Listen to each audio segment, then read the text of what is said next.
The big thing I do want you to appreciate is if you look at the Outer Banks and Barrier Islands, they actually are divided into sort of a north part and a south part. It's the south part that got the 99% rate increase, down toward Wilmington. Up in your neck of the woods, it's not nothing. It's almost a 50% rate increase. And then it varies as you go inland. But that's what is currently, that was proposed. The insurance commissioner said no, and said something like, over my dead body, and we're going to have, well, we'll see about that, but there's going to be a hearing. The hearing is scheduled for 5 weeks from today. It will start October 1st. It's a full, formal, evidentiary hearing. It's open to the public. If it happens, you'll be able to go see it at the Department of Insurance. So Mike Causey, the current Commissioner of Insurance, said no. They are still negotiating, the Rate Bureau and the Commissioner's office. It's completely secret. They won't tell anybody. You should know that the NCIUA has no power to set its own rates, nor is the NCIUA, that's my little company, part of the Rate Bureau. We're not even considered a real insurance company. We just take whatever the rate is. We have no power to set it. We had nothing to do with this proposal, and we have nothing to do with the Commissioner's decision. On that point, we're just price takers. Whatever is the price is what we will charge. By the way, Natasha Marcus, who is the Democrat challenging him in this year's election, faults the commissioner for never holding a hearing and always settling, which is in fact true. The commissioner usually does settle these things. So there's a question. She certainly says, you're never going to see this hearing. He's going to settle this sometime in the next few weeks. We'll see. I can tell you that there was a separate proposal for what are known as dwelling policies. Those are the rates for rental properties at the coast. The proposal was from the Rate Bureau for something like a 50% increase. And at the beginning of the summer, I think it was the very end of May, the commissioner settled that without a hearing for 8%. So in fact, on average, home rental rates will go up by 8%. That part has been decided.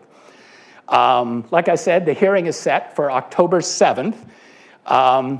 Just to give you some perspective, 10 years ago, we were at exactly the same position. Wayne Goodwin was the Commissioner of Insurance, and the Rate Bureau wanted something like a 60% rate increase. He said no, and did hold the hearing.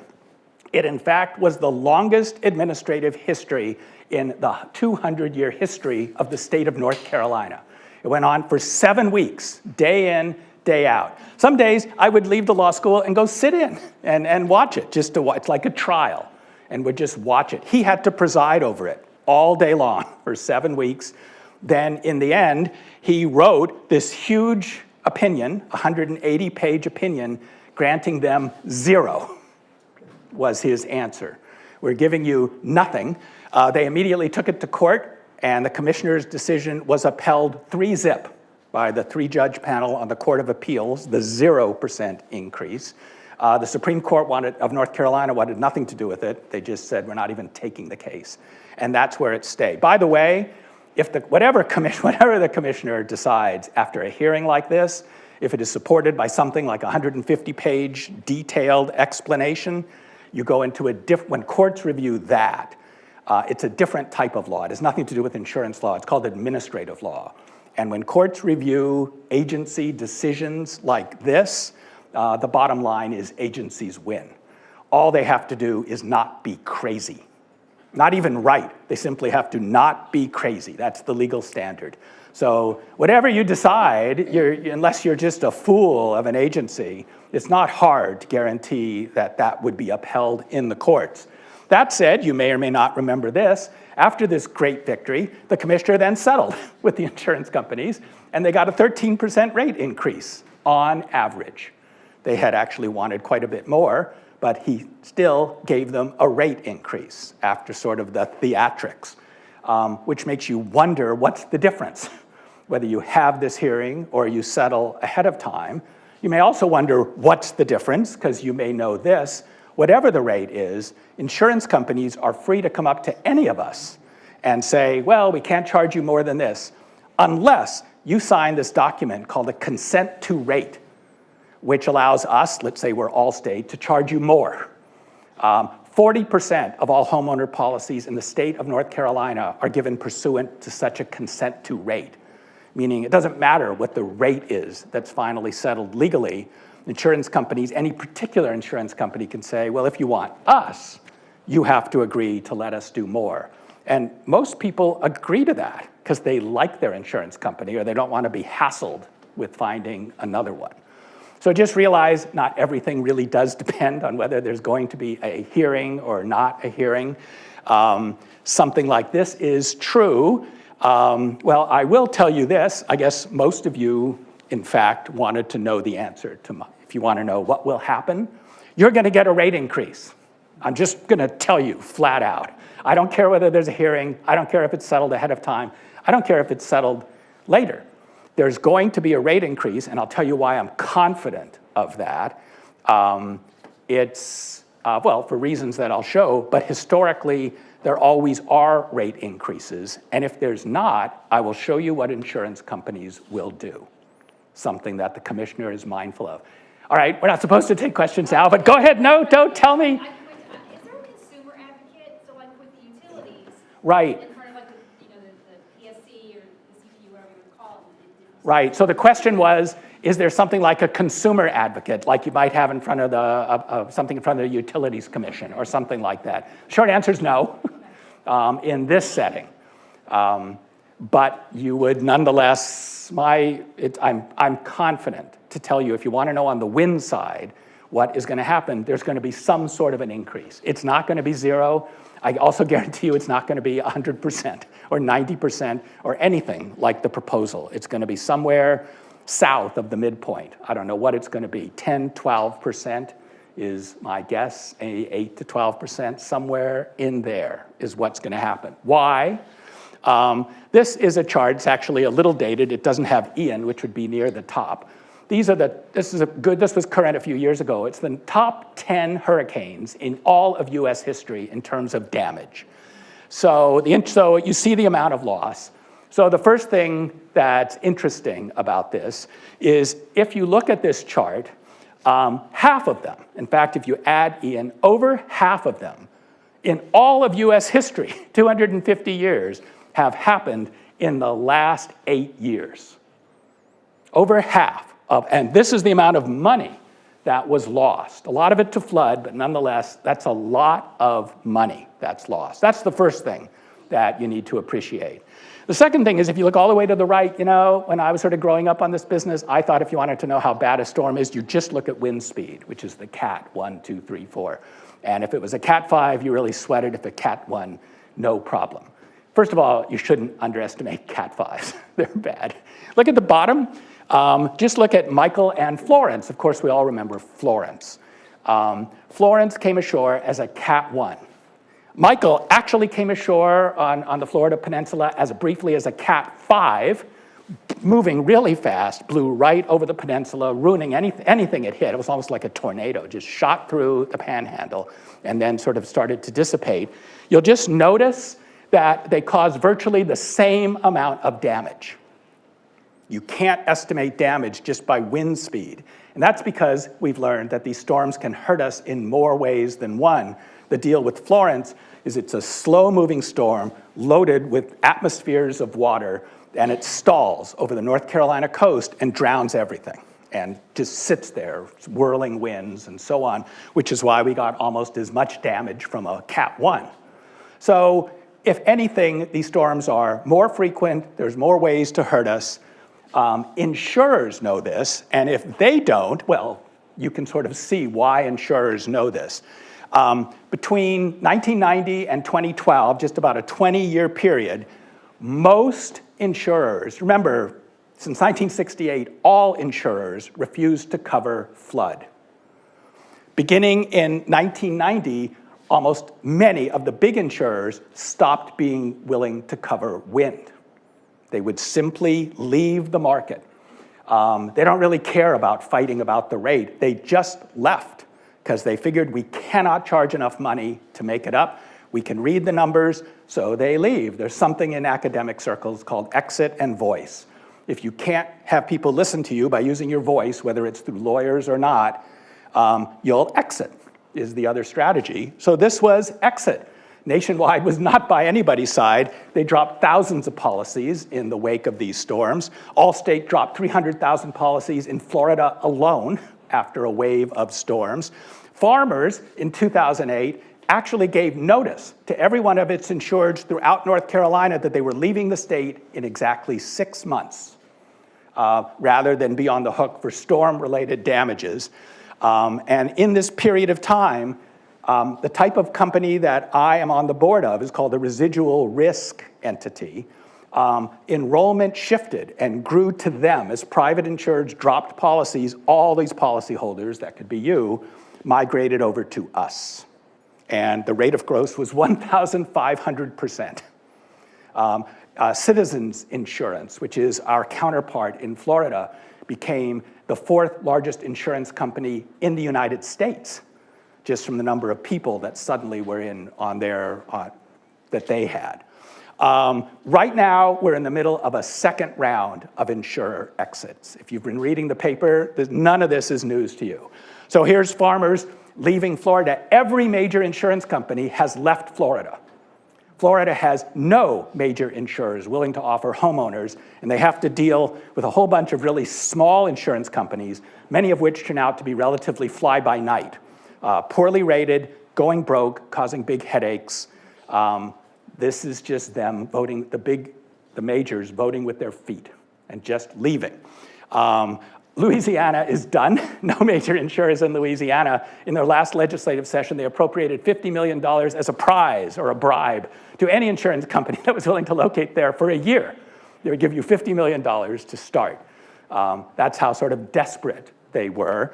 You know this is happening in California. The major insurers are pulling out because of wildfire risk and other reasons. They just vote with their feet, meaning our counterpart in California, known as the California Fair Plan, is suddenly dealing with, frankly, more policies than they can handle.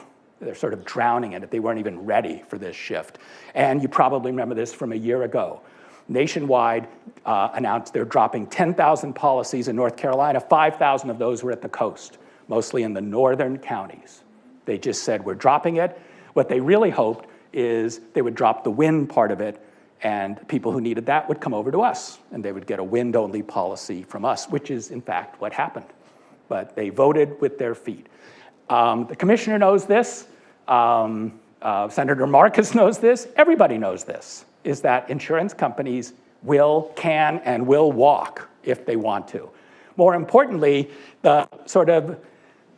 these fancy people, these reinsurers, which are just hedge funds, they know this. I'm going to talk to you about these reinsurers in a moment. This is just companies that offer insurance to insurance companies like us.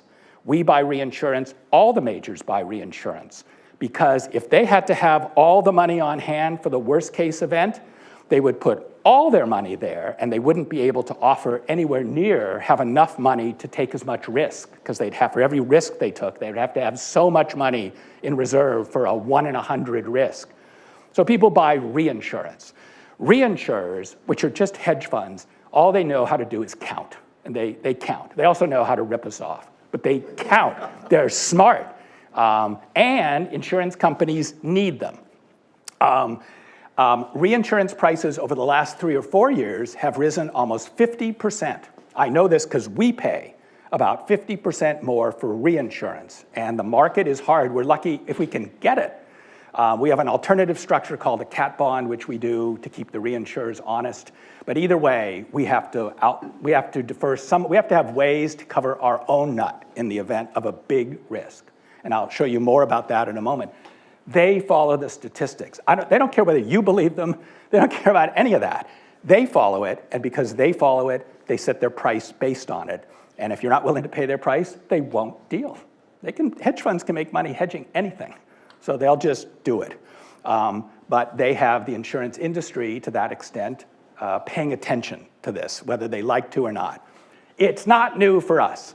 15 years ago, we had the exact same happen here. Farmers, as I mentioned, gave notice. In fact, they gave notice to their policyholders. We were leaving the state. We can't afford to do business here because you're going to charge us too much. And we'd be at the time, the way the law was structured, they could be on the hook for almost unlimited liability in the event a giant storm hit. So they complained when nothing happened. They voted with their feet. So they just gave notice. This made the General Assembly go insane. They thought, oh my God, if farmers leave, what about Allstate? They'll be left with more of the risk. They'll leave, and then there'll be this domino effect, and everybody will leave. And they got a fear, just like what has happened now in Louisiana and Florida. The General Assembly was afraid it could happen here. So Mark Bass-Knight and all the other people who were there said, we'll create a study commission to fix it. Who would they put on this commission? That was the million-dollar question. So they put a lot of real experts from the insurance industry, and then somehow they decided to call me. I'm just sitting there doing nothing, having nothing related to this. I work on economics and risk, mostly on environmental stuff, but because I do economics and risk, I know insurance and I teach insurance law. So someone got the idea to appoint me to this commission. So I said, okay, I'll be on the commission. But before I went, I thought about what in the world I might want to contribute. I'll never know as much as the insiders that are on this thing. But what might be the issue? So you might remember, I think it was Hurricane Ike hit Texas that same year, 2008. This is an iconic picture of the Bolivar Peninsula after Ike. The interesting thing to me wasn't all the houses that were flattened. It was, what about that one house that is still there, more or less intact? So I looked into it, and it turns out that house was built above code. The builders of this house put in features designed, were above what Texas required, which wasn't hard, and they wanted to go above that, and they built in these things that would make their house resistant to the sort of storm that happened, and it worked. So I made myself a little promise. All I want to do on this commission is grab hold of what's called mitigation. I want this law, when it creates this new entity, to give it the power to, besides just covering risk, to do something to incent homeowners to do something like this. And that was my intuition. And then I succeeded. I somehow wrangled the ability to present on this to this commission. They adopted it, and they wrote into this law that was signed by Governor Perdue and passed by the legislature, this idea that this new commission will, in addition to being the insurer of last resort, will put as part of its job some affirmative mitigation plan. That was what was there. So then no good deed going unpunished. My work was done, and then suddenly the commissioner of insurance said, oh, I want to appoint you to the board. And I said, what? No. That's for real people who know how to do this. I'm just good on this high stuff. They said, no, we want you to be there. So I said, oh, all right. So the reason by the way, the reason I was put there was to be the designated fall guy. If this thing didn't work, I was the only member from the commission that designed this thing that was put on the board. So if it didn't work, they would point to me and said it's his fault. And then the insurance commissioner could fire me to show as his fault. I said, fine. I actually don't think it's going to fail. And I'll tell you that, and I've been reappointed ever since. I'm appointed on a one-year basis. I was appointed for years by Wayne Goodwin, the Democrat, who went on to become the head of the Democratic Party in North Carolina. And then he was voted out in the Trump wave in 2016 by the current commissioner, Mike Causey. Mike Causey, who's a Republican, continued to appoint me. He's appointed me for the last 8 years. So just for the record, that probably makes me the only bipartisan professor at the UNC-Chapel Hill campus.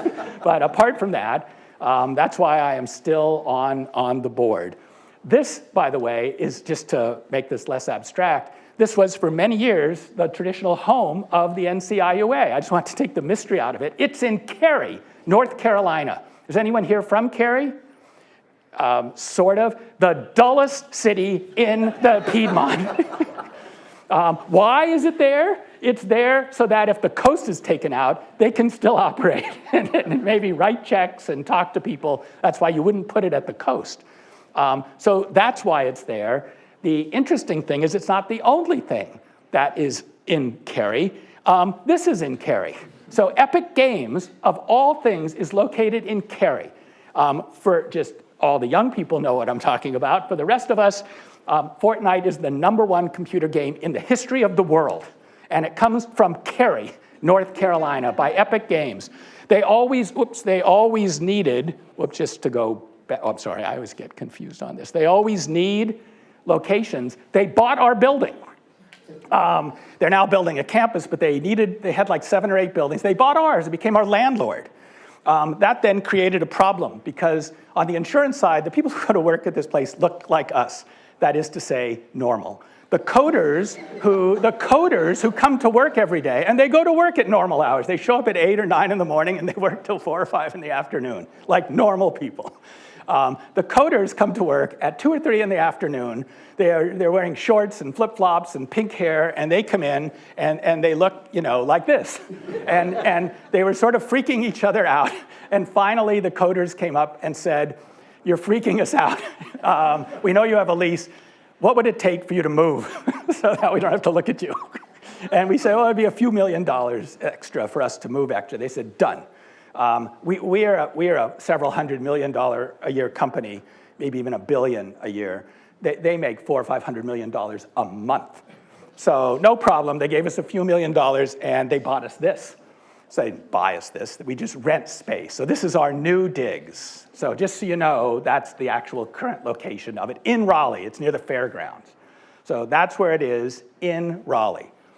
I want to show you how this works legally and financially. You have to pay attention for just a couple minutes. I'll make it as much as I can. We on this commission structured the board as a 501c6 nonprofit. So we're not a government agency, we're a nonprofit. What that means, among other things, is if we have money, and we know if we have money left over at the end of the year, we no longer give it to the member insurance companies as a profit. We keep it. It's a nonprofit. And because we're a nonprofit, we keep it. I think this is a thing. Do you see this? I hate this thing. Do you see this gray tranche here? It's called retained earnings. Accountants would also sometimes call it surplus. When we have money left over at the end of an insurance year, which we often do, last year we had $300 or $400 million left over. We save it, like saving for a rainy day, or in this case, a windy day. So it builds up here. This is our risk structure from 2016. We had $1.1 billion in savings that we'd saved from year to year. If we were a regular company, we'd be a takeover target because we're sitting on $1 billion in cash. If we were a government agency, I guarantee you the slick people who run the corridors of power in Raleigh would find a way to turn us upside down and shake that $1 billion out of us. So we made ourselves an independent 501c6 nonprofit. So I will also tell you, as long as we're looking at this, if you look up there, do you see where it says 100-year right up there? It's hard to see, maybe in the back. Every year, our strategy is to have enough money on hand. So we're just going into the big storm year for this year. We use these models to figure out what would a 1 in 100-year year look like. A year that, given all the storms and damages they would we'd expect to happen once in a century. That's what we plan for, because we're an insurance company. We want to have the money. So that year, if you just go across, we needed to have $3.55 billion in the bank, essentially, but ready, liquid money, so we can pay it out the minute these storms hit. We're a nonprofit, by the way. Whatever incentive real insurance companies, for-profit insurance companies have to get the float by hanging on to the money after you make a claim and fooling around with us for half a year or a year so they could keep earning interest or whatever they make on that money, which is how they make their money, by the way, private insurers. We're not in that position. We don't care about the profit. After Florence, which is our biggest storm recently, we paid something like 91% of all claims within 6 weeks, all of them. These storms generate, in other states, tens of thousands of lawsuits against insurers. We were sued after Florence 52 times. We probably had 80, 90,000 claims. We're exceedingly efficient. We pay off really quick. We're not trying to make extra money. If it's close enough, we pay. I mean, we are a non-profit. We're there sort of for us. So, and in that sense, it's just a really great company. But we want to have this money. If we have a storm that, we always keep a few $100 million in the bank, we'll never drain this. If we have a storm that goes higher than that, you see the blue tranche? That came from the law. The law said at that point, all the insurers in the state are on the hook for the next billion. It doesn't matter whether they write at the coast or not. If they're doing business in the state, you take the bitter with the sweet. If you're making a lot of money insuring people in the Triad or in Charlotte or wherever, you can't just walk away from the coast. So let's say nationwide, let's just assume nationwide has 10% of the market in the state of North Carolina, and assume further they don't write at the coast anymore because they think they're not getting enough rate. If there's $1 billion more of losses and they write 10% of the state, we send them a bill for 10% of this next billion. That's $100 million. They have to give us to us within 30 days, or we put them in jail. That's what the law said. And they were happy to go along with this because prior to this law, this blue tranche went to the sky. That's why farmers left. They'd be on the hook for unlimited amount of money. So that was one of the big compromises. We'd cap them at $1 billion. So let's say we do have a storm. That should take us through a 1 in 46-year storm. If we have a bigger storm, see all those tan tranches? That's reinsurance. We go out and we buy reinsurance at Lloyd's of London or in Europe or New York or wherever, and we buy it basically little insurance policies for us that triggered. We make sure the money is actually there, like physically there, so that if we need it, it's there. So let me just tell you something about reinsurance. You may know this if you've been to London. This is the financial skyline of London. This is it's the world capital of insurance and reinsurance. This thing here is Lloyd's of London, which is the spiritual home of all modern insurance and has been for 350 years. I'll take you inside in a moment. You're not even allowed to take pictures there, but I took pictures, and I'll show you what it looks like in a minute. But just to let you know, you may notice this weird-looking thing that looks like a pickle. The nickname in London of that building is called the Gherkin. It's the Swiss Re building, as in Swiss Reinsurance, one of the big international reinsurers. You see this big, tall building? It looks sort of like a cheese grater. It has these girders. It's known as the cheese grater. That's the Leadenhall building. It's Leadenhall Re. And I'll also tell you that if you go in, here's a little nugget. If you go in right behind Lloyd's, but in front of Leadenhall, you get to Leadenhall Court, which is where they filmed Diagon Alley in the Harry Potter movies. You want to see something cool? This is Leadenhall Court. Watch this. Do you see these little columns like over this woman's head? See those little columns there? Keep your eye on those columns. There's Hagrid and Harry. You might remember they just came through the brick wall. He's saying, let's go shopping for school supplies. There's the column. They shot it right there in Leadenhall Court. They're about to go into this tavern where everybody recognizes Harry. He's so surprised. That is all CGI. That's just computer generated. But that's them shooting it at Leadenhall Court. So I don't see any kids here. If any of you at home have 7 to 9-year-olds that are watching this, cover their ears right now, because Leadenhall Court in real life is where the world's reinsurers go for lunch. Day in and day out. It is none of the things that you get at Diagon Alley. This is what it is in reality. So this is what it looks like inside. And it's basically a giant marketplace. Here's us. Here's Gina Hardy, one of the best CEOs in the business, our CEO. This is our broker from a company called Guy Carpenter, and we're buying one of those tranches of reinsurance, insurance for us, from this woman who's the chief underwriter for Ascot, which is the reinsurer that is basically a hedge fund that has a lot of money, and we're going to make them set aside like $200 or $300 million, which, by the way, we put in something like a box in Bermuda, typically, and we stick it there so it's there. So we don't want to be stiffed by them later. That's called credit risk. So we make sure the money is there. We say, on the other hand, so if you owe us the money, we're going to take it. But if you don't, we're going to pay you like some amount, like we're going to pay $8,000, $9,000, $10,000 for that tranche. That's our premium to have that money there.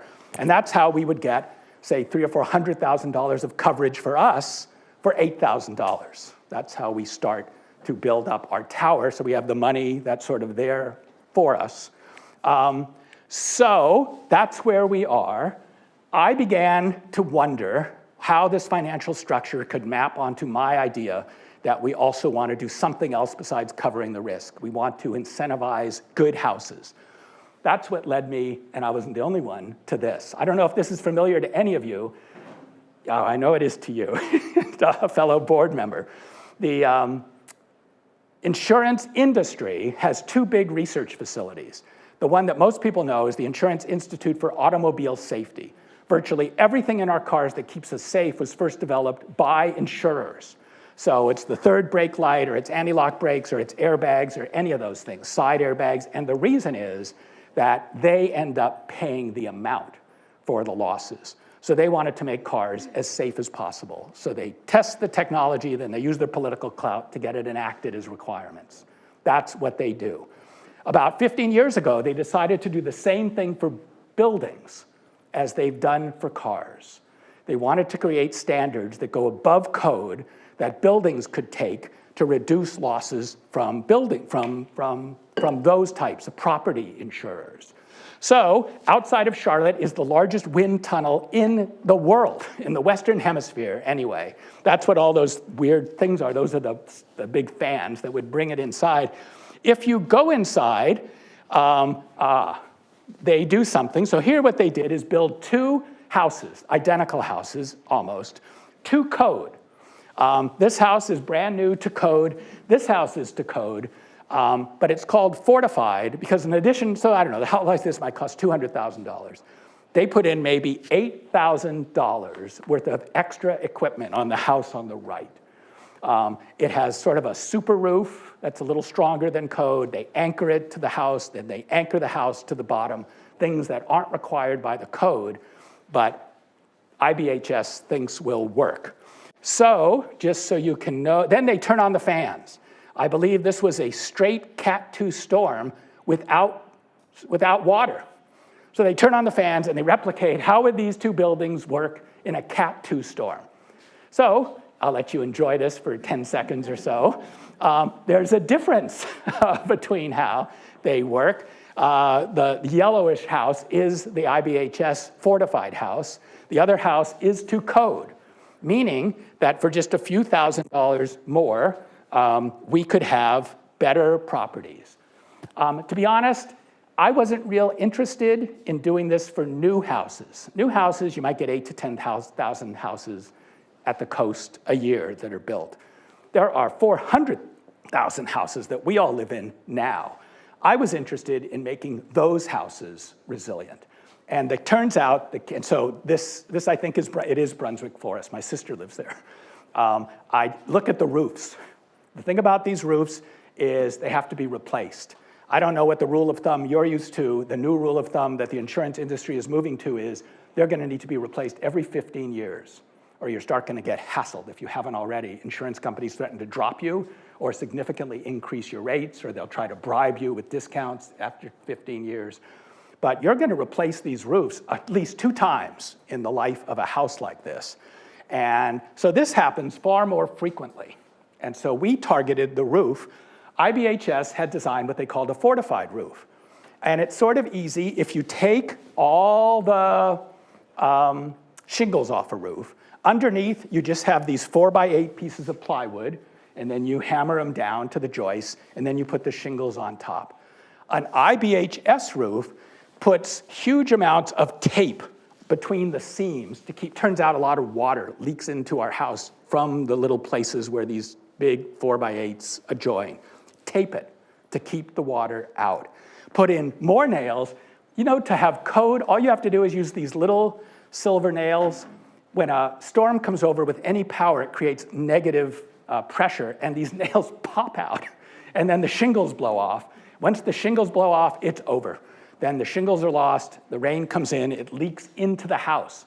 So they make you use these scored nails, which cost almost nothing, and then a few other little things they do with vents and the chains. So that was their idea of a fortified roof. They tested it. This was a duplex. This side has the tape and so on. This side was to code. You know the drill. Then they caused this huge storm. I think it was a Cat 1 storm with rain. They just pummeled these houses for 15 hours or something like that. And first of all, you can see the tape here that's covering sort of the fortified side. Then they went inside. On the other side, this is what was happening. Water had breached the roof and was pouring into the house. Soon it would actually make the roof collapse inside because it would be so heavy. $25,000 of damage was what was estimated. On the other side, with the fortified roof, nothing. So the fortified roof seemed to work, at least in the laboratory. That was good. So we thought, here's the Outer Banks barrier islands. This is the high-risk area. It actually goes down to here. We thought, what if we were to simply offer money to people to put on these super roofs in the high-risk Outer Banks in particular? None of this works in insurance. If you can't model it in insurance, it doesn't exist. So we hired Guy Carpenter, which is our broker. It's not a guy, it has nothing to do with carpentry. These are roofs. It's just the Carpenter. It's a subsidiary of Marsh McLennan, the largest consulting firm in the world. So we hired them, and I asked them to do this thought experiment. See this 51.3 blue line? I said, what if we were to give $50 million to the people on the Outer Banks to put on these super roofs, which then cost about $6,000 each to put on? What would happen? So you see these 10, 20, 50 return periods. This is a 1 in 10 year storm, a storm you would expect to happen only 1 in 10 years, 1 in 20 years. We conservatively said, what would happen if these super roofs were hit once in 10 years, which, to be honest, a 1 in 10 year storm happening over 10 years, I don't even view as a risk. I view it as a certainty that that's going to happen. But whatever, we're very conservative. The answer was this. We would no longer need to buy $5.8 million worth of reinsurance every year because these roofs were so resilient. That was the protection. We didn't need to give it to these fancy people in London. We could give it to the roofers and have more tight homes here. Plus, we would save $9.2 million from the storm itself because the super roofs would keep things out. This was the value proposition. If we spent $50 million, we would make $67 million on that in 10 years. To be honest, with the increase in reinsurance, the $50 million spend now saves us $200 million because we don't have to buy reinsurance that's tripled in price. And we brought the house of the super roofs down to $2,000 to $3,000. So it's become only stronger. Based on that, at the end of 2016, at a secret meeting, we adopted this endorsement. If you're one of our insureds, you would be mailed this. An endorsement is just an addition to your policy. We gave it to all of our policyholders, just ours, on the Outer Banks, and it was for free. And it said, if you lose a roof, we actually don't care why you lose a roof, but if you lose a roof, it could be a fire, and we have to put a new one on. That's a certain threshold. Of course, we'll do it, and we'll throw in the super roof for free. We'll put it on for nothing. We just gave everybody the right to do this. So we did this. It was a little odd. The next day, someone from the Obama administration called me and said, hey, we heard about this new thing that you did in secret. Would you come up and tell us about it? So I said, oh, all right. So we went up to OMB at the White House, and we told them about what I've just told you. They had us come up 2 or 3 more times in the next week to talk to other people in the administration. Then, unfortunately, OMB, in early December, published this. And it said that we, our little company, was the #1 most resilient roof insurance company in the history of the United States. At this point, we hadn't fixed 1 roof, not 1. So we were sort of embarrassed by this. Our embarrassment got worse. Every year in December, the World Bank has its annual climate meeting. They said, oh, they read this. They said, you're the #1 insurer in the world. Please come to the World Bank and tell the world about yourself. So I went to the World Bank and told them what I just told you. We had done nothing, but I sort of bragged about it. But then it came. It was to go in effect a week or 2 later, January 1st, 2017. We needed somebody to lose a roof. It was the nicest weather in the world. I was sort of disgusted. It was nice week after week after week. There was no northeaster. There was nothing. I'm embarrassed to tell you that I prayed at night for a little tornado. It would just come down, suck somebody's roof off, not hurt anybody. And my prayers were answered when this guy had his roof sucked off, just his. And then we swarmed on him. I mean, people just came. We were so ready. We showed up. We threw on the super roof. We made him stand with this certificate. He gave us this thing, and then we drove off. And then we waited for the next one. Well, it was too slow. We didn't have enough roofs. So a year later, we said, even if there's no storm, we're going to have what we call the peacetime program. And we appropriated $15 million. Again, for our policyholders on the Outer Banks, we said, if you re-roof, whenever you re-roof voluntarily, we'll give you $6,000 if you put on a super roof. The price for them had actually, extra price was down to $2,500, so we contribute like $4,500 to the cost of your new roof. So we started doing that. We started getting some take-up people. We did it again in 2021 and 2022. We do this all in-house. We cooperate with IBHS, who does the quality control. In 2023, we increased it to $8,000 grants because reinsurance had gone through the roof, that we could offer more and still make money. And we increased the amount of money from $15 to $20 million. We did it again for this year. We haven't even launched our 2024 program, and I don't exactly know, well, I know why, but we'll probably launch it later this year, after storm season. And because we expect a lot of take up, and we don't want it to happen during storm season when suddenly it's like all hands to the pump when storms hit. So we did this. This is what happened to roofs. This is out of date. Out of nowhere, we suddenly have re-roofed 13,000 roofs on the Outer Banks. This year, coming in the 2024 year, we'll double it. And we'll suddenly go to 26,000 homes. We'll suddenly have these super roofs paid largely by us, and we make money from it, and our policyholders are more secure. We actually don't require them to stay with us. Most of them do, because no one wants them, because they're on the Outer Banks. But they stay with us. There's a possibility we could be gamed, so we keep an eye out for that, but that seems not to be happening.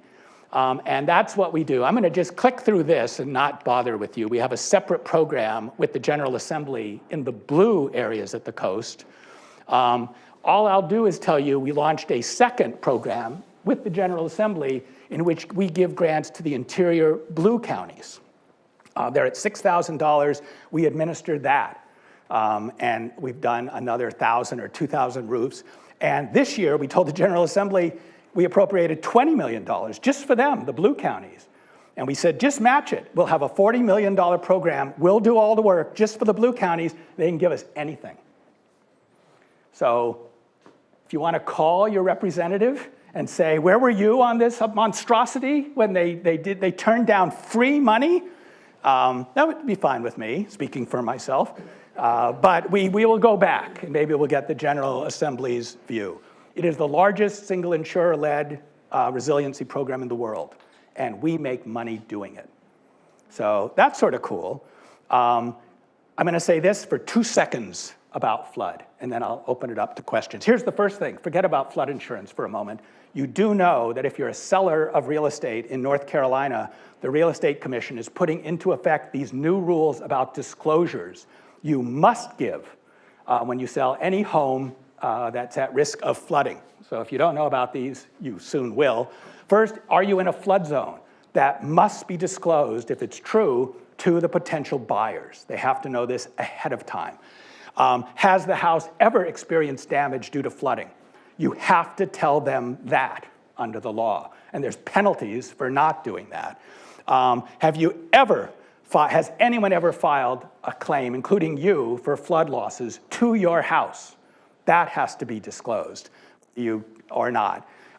Is there a flood insurance policy through the NFIP that you now have? You must, and honestly, if you understand how this works, you will want to disclose that to your buyer. In a moment, I'll tell you why. Is there something called an elevation certificate that covers the house? Elevation certificates are usually red flags that there's something wrong with the elevation, something risky. And so you must disclose these things. The same thing was enacted in Florida. And so it's not, North Carolina isn't unique. So suddenly, a lot of buyers are going to appreciate the flood risk of the homes. Will it chill some sales? Probably. Certainly at the margins, it will. And it will actually shine a light on the flood risk of homes, as it's designed to do. It could do this good thing. So I'll just mention this. There is a program, well, first of all, you probably know there's something called Risk Rating 2.0. I won't even bother to tell you what it is. It's exceedingly complex, but it's the way that FEMA and the NFIP now calculates your rates. So they're in the middle of doing this. It was created during the Trump administration. What used to be called the Tea Party was totally in favor of this because they hate budget deficits. And we have been bailing out the national flood, we've been bailing out flood insurance for years because it charges too little. And so you have to keep appropriating billions, tens of billions of dollars for it. So there's actually was a coalition between far-right Republicans and liberal Democrats who wanted to dissuade people from building in sensitive areas in the coast, and they passed a law supporting it in 2012, the vestiges of which are underlining this. So it's sort of politically there. Biden implemented it. About 25% of properties go down. These tend to be smaller homes and lower wealth individuals. They were actually being overcharged for reasons that don't really matter. There was a cross-subsidy in which poorer houses were subsidizing richer houses. They got rid of that. It's sort of easy to understand why. It all depended whether you were in a flood zone. So if you were a small house in a flood zone and across the street was a really big house that was outside the zone, you would pay a lot more, even though you were a much lesser risk because you were so small. The big house, which is a bigger risk to insurers, would pay less because they have this artificial line that, believe me, these storms do not respect these flood zone things. So that accounted for the 25%. For most people, almost 90%, rates will go up about $10 a month. That's $120 a year, and they'll keep going up, capped at 18% per year maximum until you reach the full actuarial value. I'll give you an example of that, and it can never go up more than 18% a year. But for those who see policy premiums go up, they will go up 18% per year at a maximum until you reach the full actuarial value. Here's the last sort of possible good news. There's a program called the Community Rating System, which is sort of like the equivalent of what I do to make the roofs resilient. That's designed to entice communities to make their neighborhoods flood resilient. So it's called the CRS. Miami-Dade obviously is at super risk of flooding, and they basically were going to have almost all the houses in the area go up the maximum 18% a year. They knew this, that it was happening. They realized this. They lobbied their local government to put money up for these big community flood reduction projects. They could be hardscapes. They could be these water things that swales that move water off. They could be wetland mitigation banks. They could be a million things. They could pay people to elevate their utilities, get them off the ground, little things like that. They paid for that. Under the CRS system, the NFIP credited them for this, and it allowed them to reduce their rates by 35%. Everyone in the community is rewarded for community-wide resilience. The bottom line is this. You are going to end up in Miami-Dade, ending up on average paying $3,500 under risk rating maybe 8-9 years from now. That'll be your annual average amount. But then you get credited the money for the CRS, and it goes down to $2,300. And there's a big difference from going from like $1,100 or $1,200 to $2,300 versus $3,600. So this should incentivize communities to get all over their elected officials and others to grab some of this money that's out there to make your communities flood resilient. If that happens, then it will do for flood what we're doing for roof. But that's going to happen because it's no longer so cheap, which is its desired effect. All right, first of all, I'm done. Sorry to have gone over a little bit, but I'm happy to take any questions that anyone may have. Questions?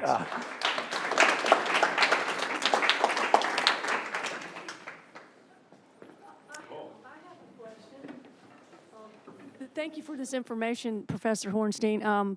I'm a certified floodplain manager, so a lot of what you said resonates with me, but I did learn some stuff about your insurance company, as you call it.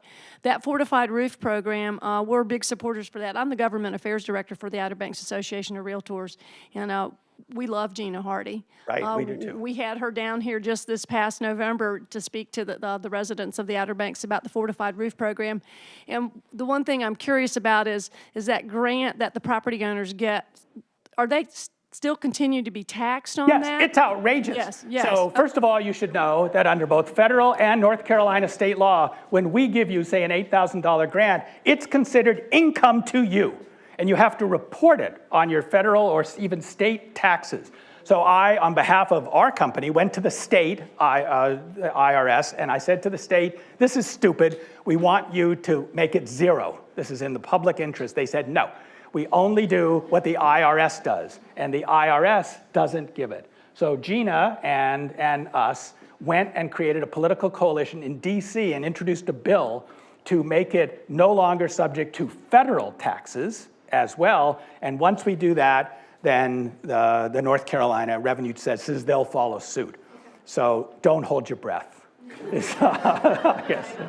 So, but it should. It's outrageous that it's taxable. Agreed, yes. Yeah. I wanted to go back to the insurance rates commission. Yeah. Earlier this year, I got my insurance bill, and had a notice on there that we are charging you more than the legal amount that that is charged. Right. So I called and complained and said, "What's up?" And they basically said, "Well, the laws in the state say that all we have to do is put it on the face of your bill where you'll see it, and we can charge you whatever we want." Right. So why go through all the rigmarole of the rate commission and all that? Seems like it's a lot of wasted effort if they can charge whatever they want to charge. Right. Well, agreed that they should have consent to rate is what it's called. And as I said, you're not alone. 40% of policyholders agree to consent to rate. They they'll pay more because they don't want to leave their company. So it's a good question. Why not just let insurers do whatever? I will tell you, most states do exactly that. Every state had something called a rate bureau, which is basically a cartel, just for the insurance companies. That is what it is. They just operate, they don't compete with each other. They consort, and they decide collectively, this is what we want. Every state had it. Every state but one in the United States got rid of it and allowed for competition. So if you don't like what Allstate offers, you just trust the market and you go to Nationwide or you go to whoever. We're the last state that has a rate bureau, so A. So for whatever reason, it's just a historical, that's why they do it. And then to give them some market flexibility, they added this consent to rate so that if collectively, whatever that is set collectively, you want some amount of competition, they let insurers, hose us down and say, take it or leave it. We're going to offer more, and we can walk. We can vote with our feet and say no, and then find an insurer who will take you. I'm not here to actually hawk business for us at the coast, but unlike most states, there's no rules that said you have to be declined anywhere else. Anybody can get insured by us. We do charge a little more. We're required to charge a little more, so we remain something like the insurer of last resort, but it's usually less than what these consent to rate people say. We still only occupy less than 10% of the market. 90% is the free market. We go up and down based on a point here or a point there.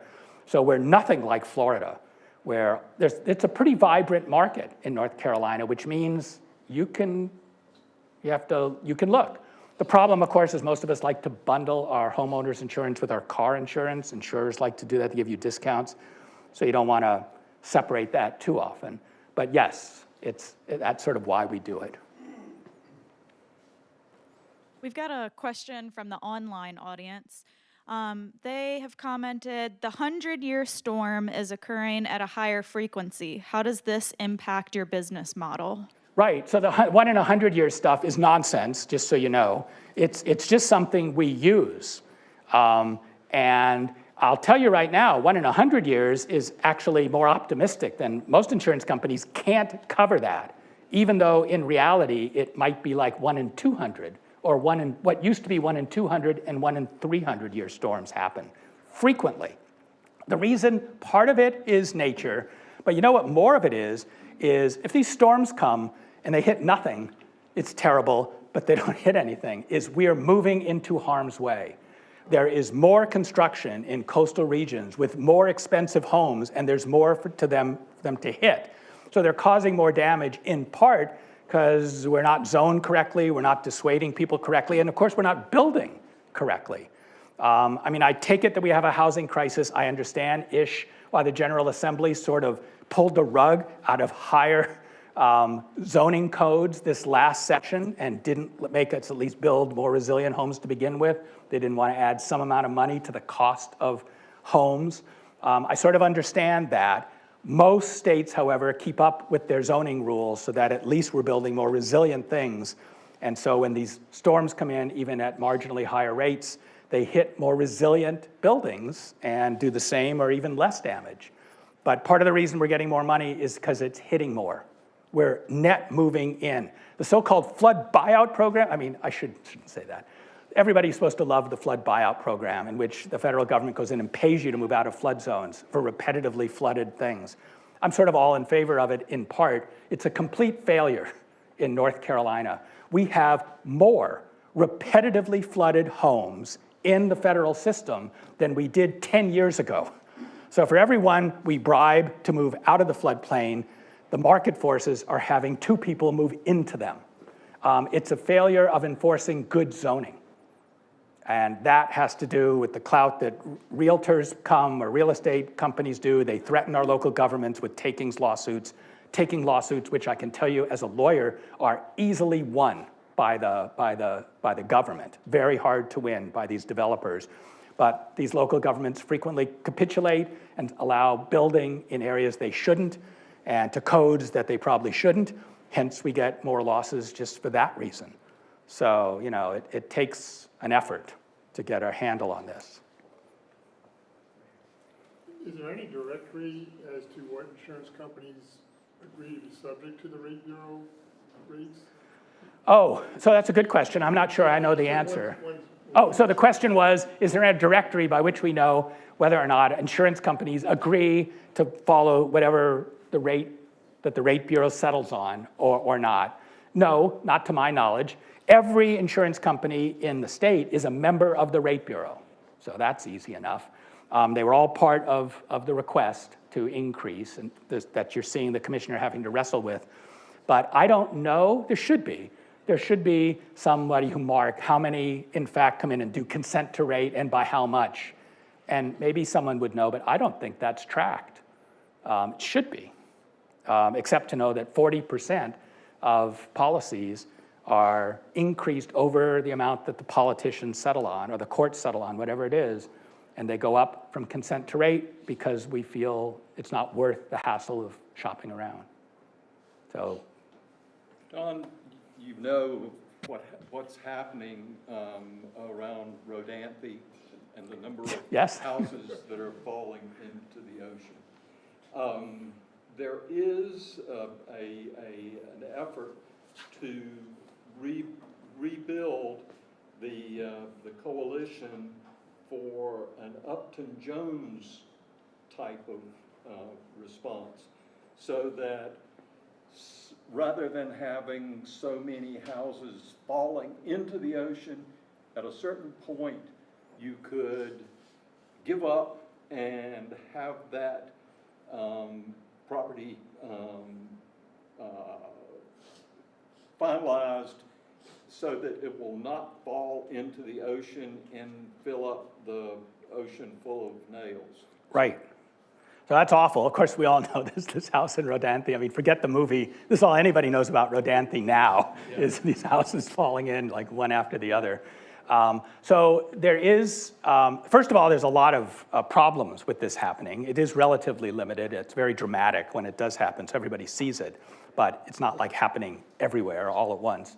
That said, you know, a hard ass would say, I'm sorry, this looks like a public nuisance to me. I'm going to track you down. I don't care where you live, and I'm going to make you pay to get rid of the nuisance, period. And if you don't, we're going to pay for it and then bill you. And when you don't pay us, we're going to follow you. So I used to work at the Department of Justice. That appeals to me.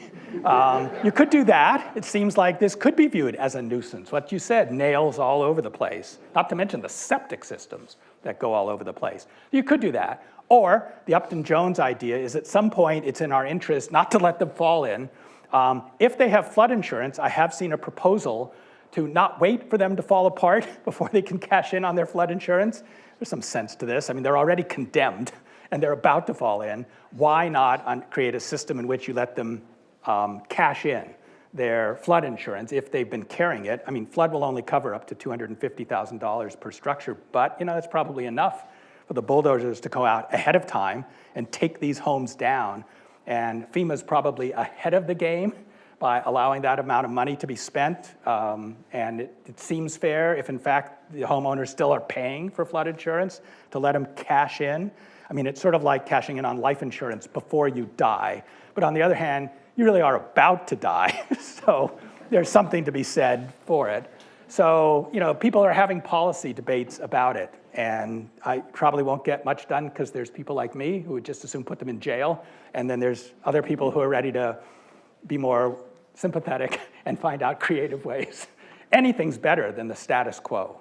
I mean, you're exactly right. The status quo is awful. It also makes us look like idiots every time the whole country sees this. Take one more question. This will reveal the depth of my ignorance. It's related to his question. Can anybody get an NFIP policy even when they're in some place like Rodanthe, when their house is going to go in the water the next big storm? So yes and no. That we have rules, as I believe does the NFIP, that you can't wait too long before you buy insurance. It would sort of be like buying health insurance once you're in the ambulance. Nobody would want that. The moral hazard of that is too great. But here you have homeowners that, and I don't know if you actually have been declared a public nuisance, whether you're eligible for NFIP. I also don't know that. But assuming not, and you are at risk of a serious flood, you can buy flood insurance. It's subject to this risk rating 2.0. You probably should buy it. Honestly, if you are actually having one of these houses at Rodanthe that aren't falling in the ocean, you should be able to afford the federal flood insurance policy, even under risk rating 2.0. In which case, one, you should have it so that then there's a question of, is it a flood when the waves and you just fall in? But assuming you can get past that, maybe then we're talking, and if you really have been paying premiums, we could reach some settlement where you let people in that circumstance. We do the same, you do recall we did the exact same thing with medical insurance when AIDS first hit. When AIDS first hit, it was sort of a death sentence.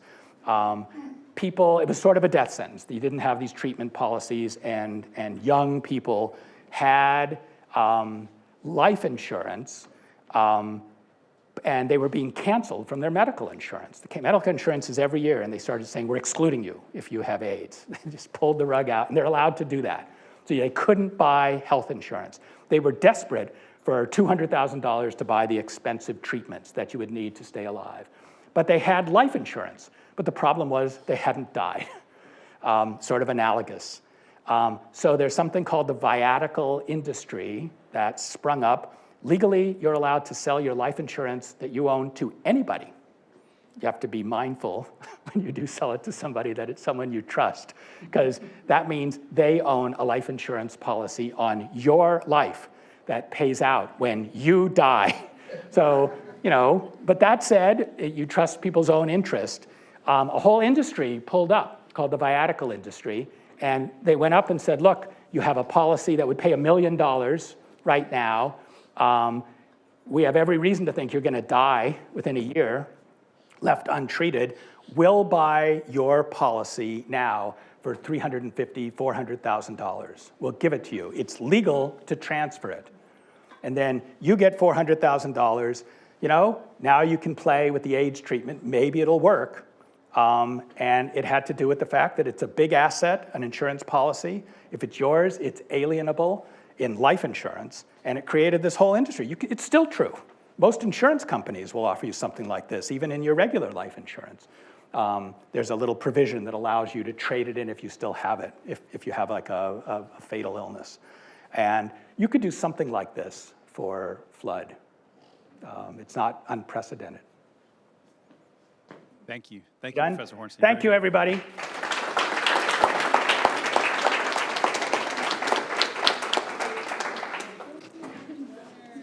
Hey, Fletcher, it's really